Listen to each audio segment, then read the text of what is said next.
हुकूमत की जानिब से उस सानिया में जो नुकसान हुआ उसके लिए जो दी गई उसकी भी मंजूरी सिंध काबीना ने दी, जिसमें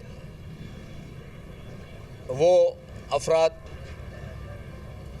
जो इस दुनिया में नहीं रहे उनके लिए 1-1 करोड़ रुपए जो हुकूमत सिंध ने दिए। किसी भी जान की कोई कीमत नहीं है, ये वाज़े करते चलें। किसी भी कॉम्पनसेशन का मकसद किसी की भी जान वापस नहीं ला सकती। तो ये सिर्फ़ और सिर्फ एक टोकन होता है जो हुकूमत उनके पीछे लवाकिन के लिए वो चीज़ें देती है।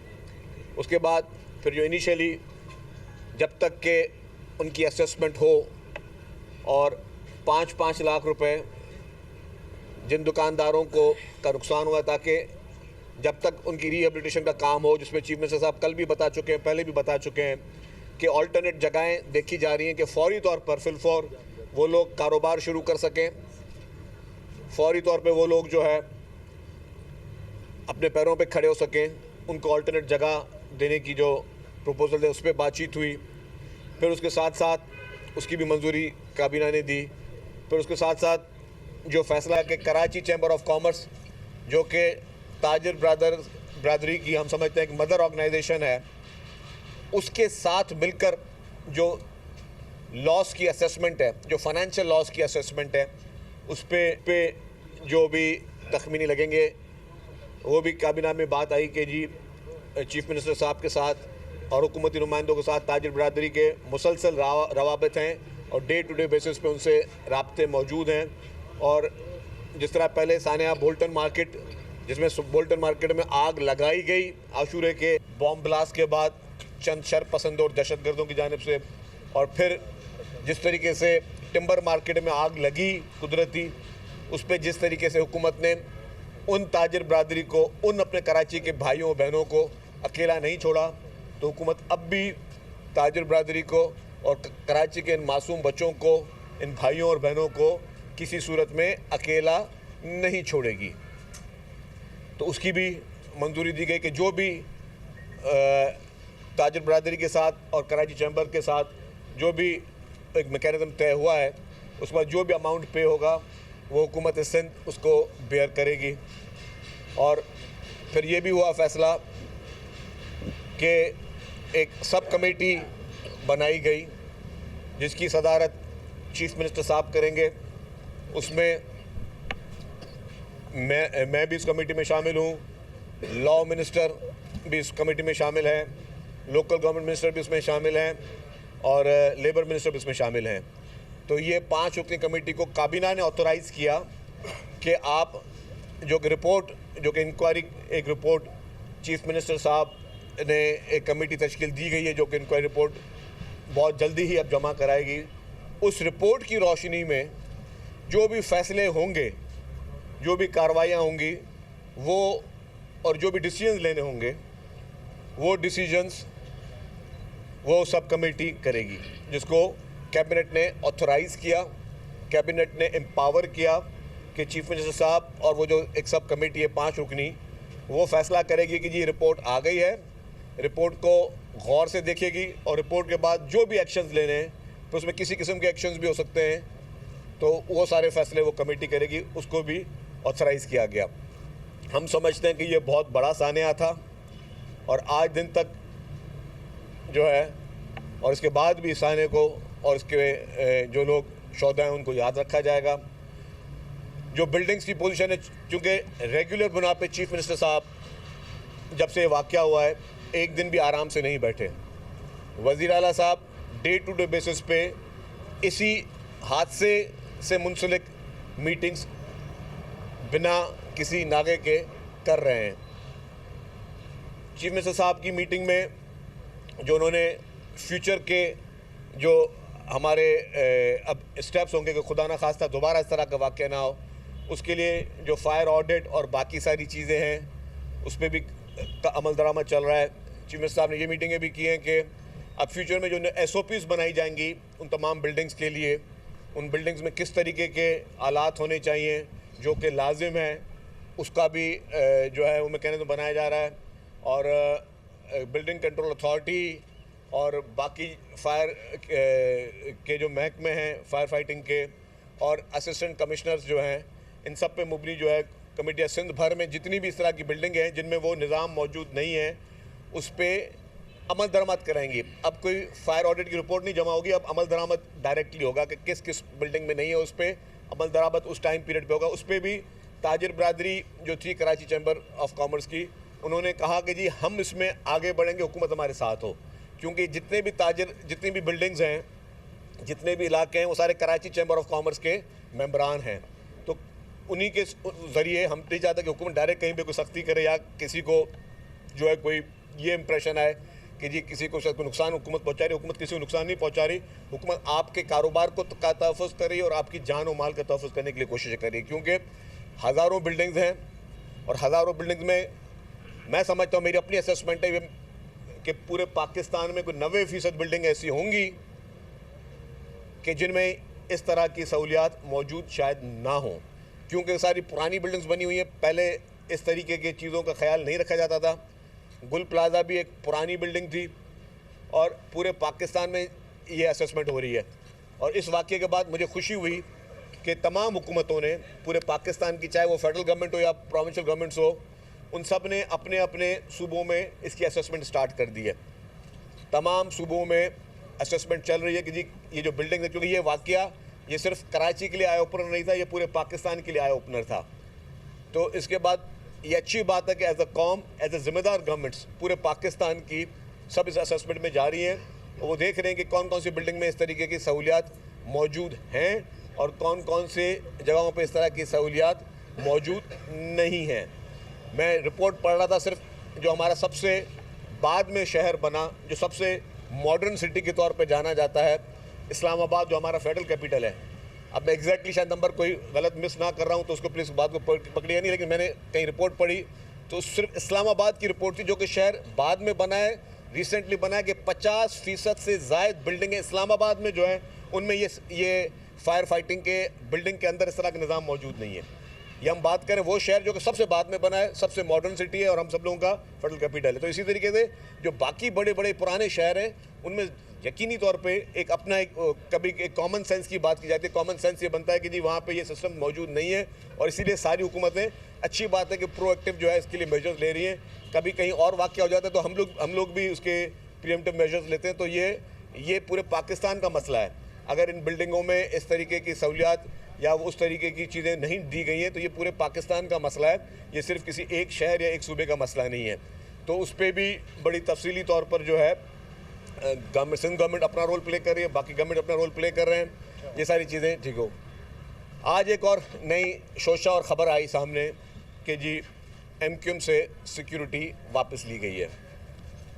ये मैं इस बात की वजाहत करता चलूँ, अगेन मुत्तहदा कौमी मूवमेंट इस टूल को प्रोपेगेंडा के तौर पर ले रही है। अगेन वो जिस एक मुहिम पे लगे हुए हैं, क्योंकि जब ये अफसोसनाक वाक़या हुआ तो हर आंख अशकबार थी। पूरे पाकिस्तान की बात बता रहा हूँ और दुनिया भर में जहाँ जहाँ भी ये बात खबरें पहुँची, हर एक शख्स को अफसोस हुआ इस चीज़ पे।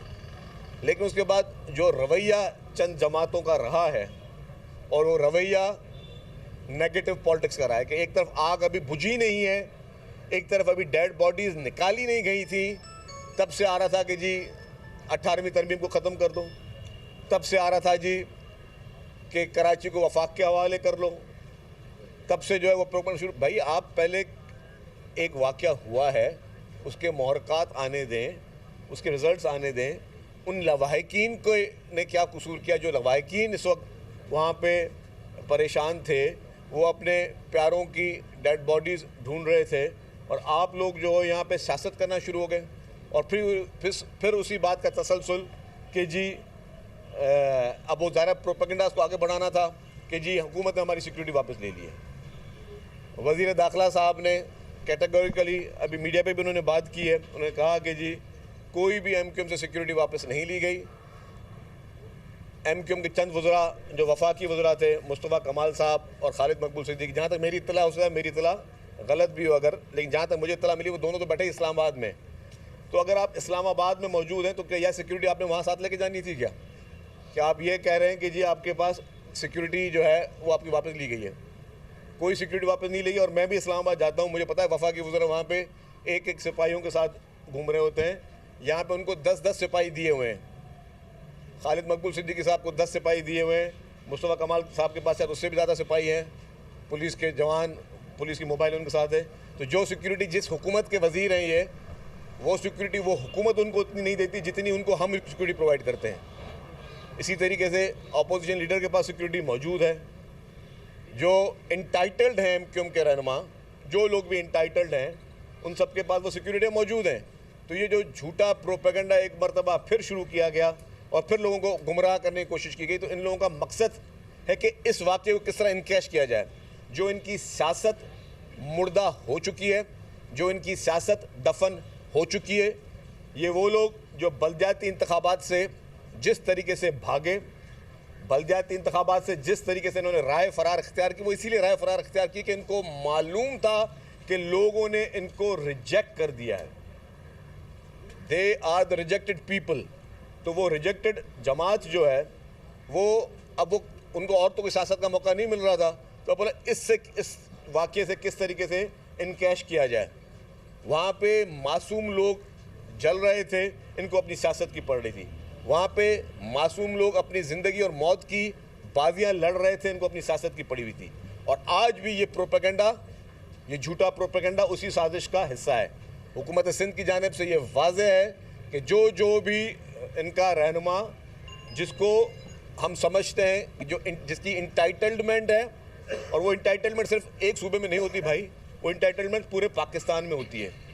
हमारे भी MNAs, MPAs वो अपोजिशन में या मुख्तलिफ जमातों में बैठे हुए हैं, पंजाब में भी, खैबर पख्तूनख्वा में भी, बलूचिस्तान में भी, फेडरल गवर्नमेंट में भी।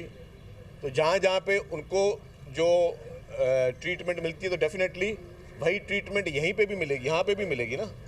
और हम ये तो बता रहे हैं कि जिस हुकूमत के आप वफाकी वज़ीर हैं, उस हुकूमत ने जितनी आपको सिक्योरिटी दी हुई है उससे ज़्यादा की सिक्योरिटी हमने आपको दी हुई है।